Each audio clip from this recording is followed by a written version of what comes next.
Good morning. Today is Saturday, October 5th, and this is the 10 a.m. update. I'm Lillian Govis, Director of Communications and Public Engagement for Buncombe County. Today we'll be joined by Marianne Tierney with FEMA and Jessica Silver with Buncombe County Environmental Health, along with an update from County Manager Avril Pinder. News today, Buncombe County has launched an online tool for residents to report storm-related issues by uploading geotagged photos. This can include blocked roads, landslides, and urgent need for evacuation, supplies, or medicine. The photos will help emergency services respond faster and more accurately to specific locations. The website is live right now at report.buncombecounty.org.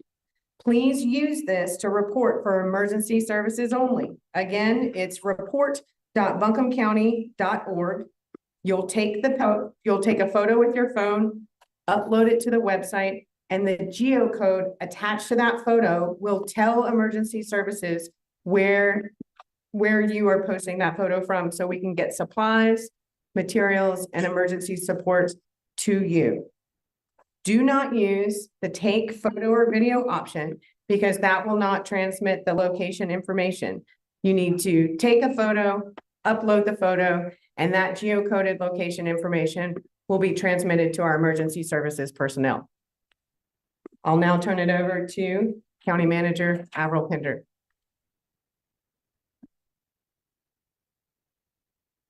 Thanks, Lillian. Good morning. As of 9 a.m. this morning, there remain 74,293 customers without power. Go to DukeEnergyUpdates.com. That is DukeEnergyUpdates, one word, .com for the latest update on their outage. Asheville Buncombe Air Quality Agency encourages residents to wait at least 3 days to let materials dry out before burning, as that will help reduce emissions. Be sure to be at least 15 feet away from structures and in 3-foot piles. Open burning of leaves, brush, and yard trimming is permitted on burning days between 8 a.m. and 6 p.m.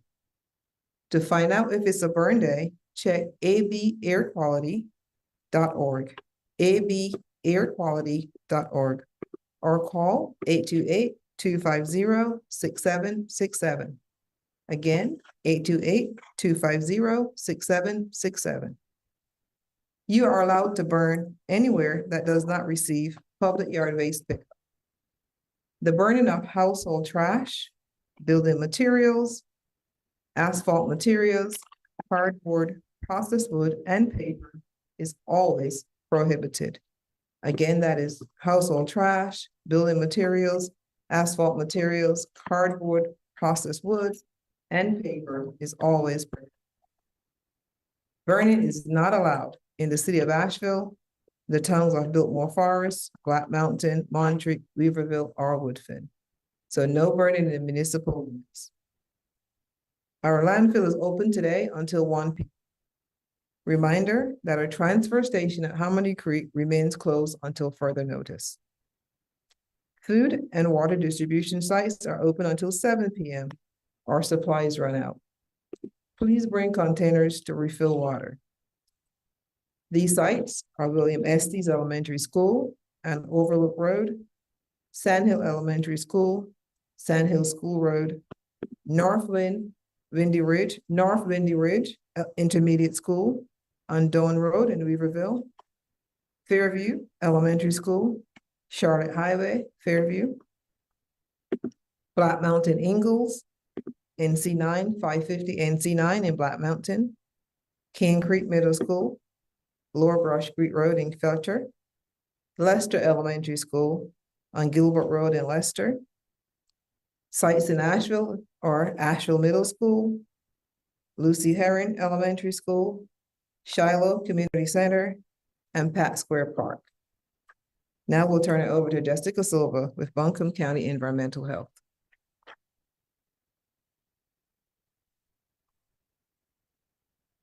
Good morning. Today I'm going to share information about well water safety food service establishments, and childcare centers. Environmental health is working to make sure flooded wells or wells that were damaged during the storm provide safe water for your use at home. Environmental health would like to provide you with information on the risk of wells that may have been flooded or damaged in the storm. A flooded well is a well where water was over the top of the well at any point during the storm. Your well may have also received structural damage. If your well was either damaged or flooded during the storm, you must disinfect the well. Directions for disinfecting your well can be found at www.buncombecounty.org/EH.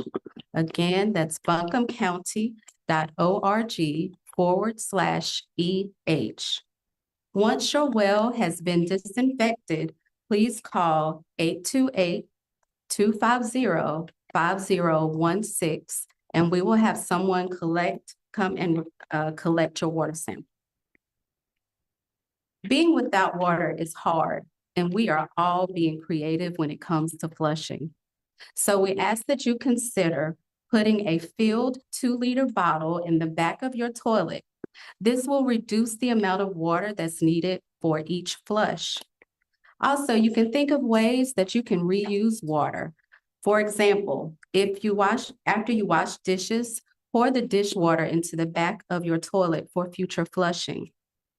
At this time, we advise not to use water from rivers, creeks, or streams due to contamination from the storm. Our community has stepped up, and our food service establishments have opened their doors to provide free meals to our residents in need. Environmental health staff is visiting food service establishments and providing information to operators on how they can reopen for business as safely and as quickly as possible. Establishments can call or text 828-772-2820. Again, that number for establishments to call to request an assessment is 828-772-2820, or you may email ehrequest@buncombecounty.org and include restaurant in the subject line. We also recognize members of our community need to get back to work. And to do that, childcare centers will need to reopen. Operators should reach out to their licensed childcare consultant for guidance. At this time, I will pass it off to Mary Ann Tierney with FEMA.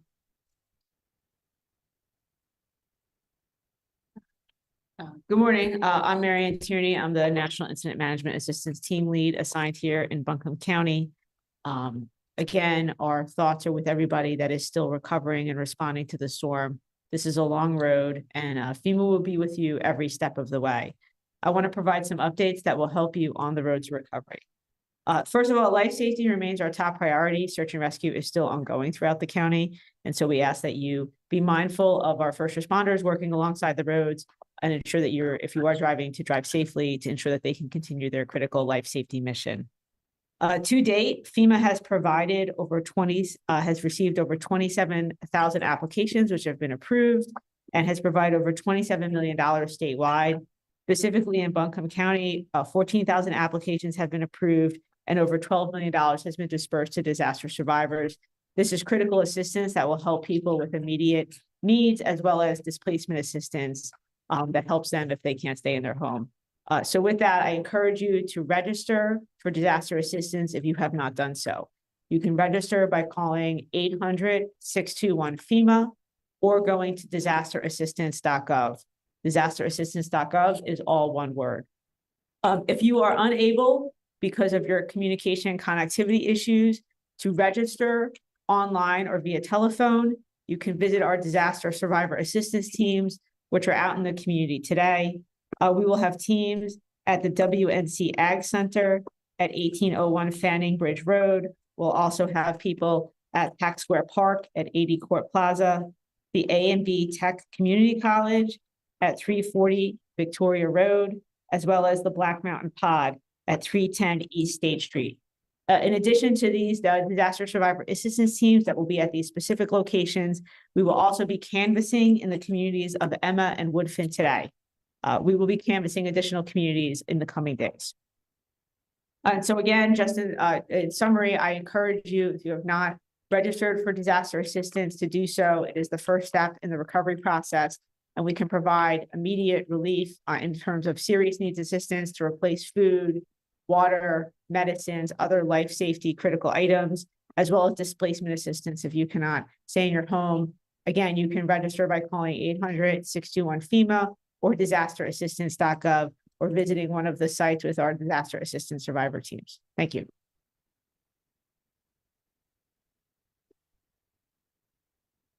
Before we turn to taking questions from community, want to make sure there are a lot of phone numbers that were shared today. The best phone number to remember is 250-6100. That's our call center. It operates 24/7. Those call center operators have this information and can get you to the right people. I know there are a lot of phone numbers shared, but if you call 250-6100 to our call center, our folks will get you to the right place and we'll make sure that you get your needs taken care of that way. And so at this time, we will turn it open to questions from members of the media.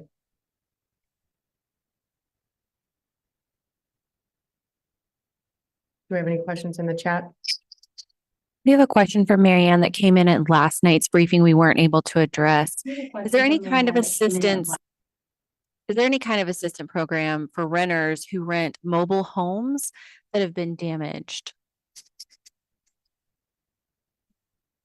Yes, you can call and register and you would receive serious needs assistance.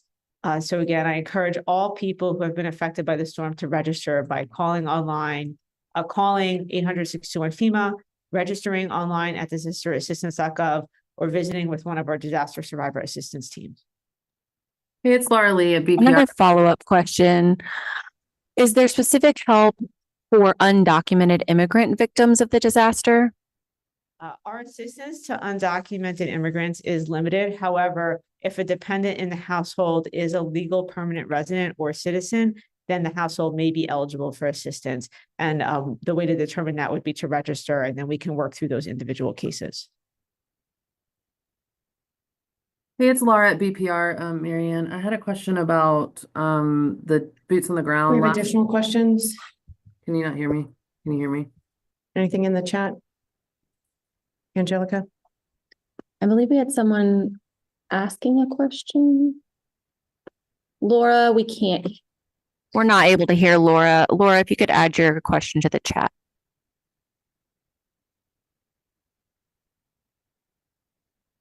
Laura Lee from Blue Ridge Public Radio asks, how many boots are on the ground from FEMA?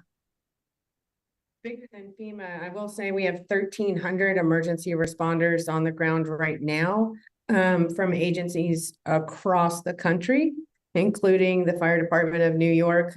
You'll see their trucks outside, but we have crews from across the country who are here, and that number is more than 1,300. FEMA may be able to provide a specific FEMA-related number of individuals here.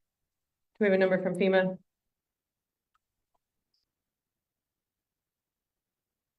We can get you an exact number. It's currently over 3,000 federal responders are on the ground in North Carolina. So we will, but we can get a precise number. Additional questions? Looks like there are no other questions in the chat. Oh, there is a question coming in. This question is for environmental health. Other than hand sanitizers, what can people do to help with personal hygiene? Personal hygiene question.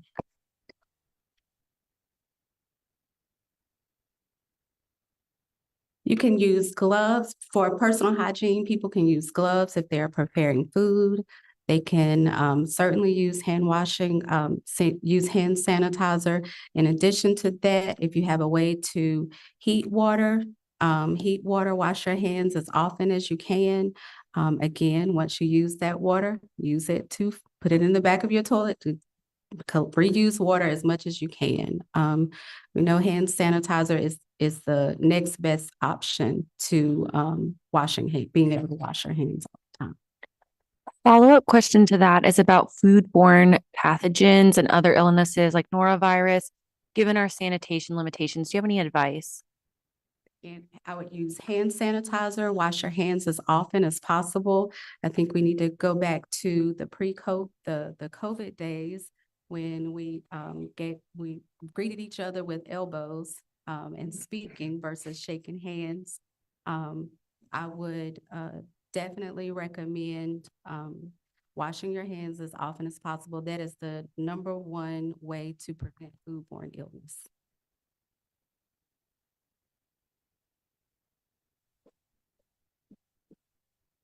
Thank you, Jessica. I have one last one, and this one's specifically about restaurants. Is there a way for people to know which restaurants have received approval or advice from county officials? How will we know when it's safe to go out to eat? We are making visits. We started yesterday, actually, making visits to establishments just to make sure those that are operating safely and have an adequate supply of water or are using a backup water emergency plan that the state has approved. So those places have been given permission. Some places have been given permission to reopen either from us or by way of the state section of environmental health.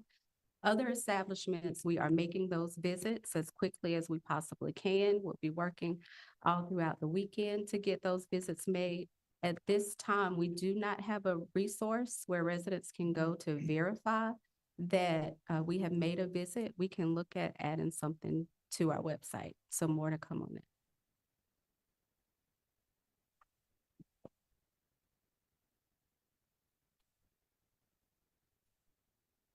That looks like it's all of the questions that we've received. We will be back here at 4 p.m. today for our next community briefing. And then again tomorrow at 10 a.m. and 4 p.m.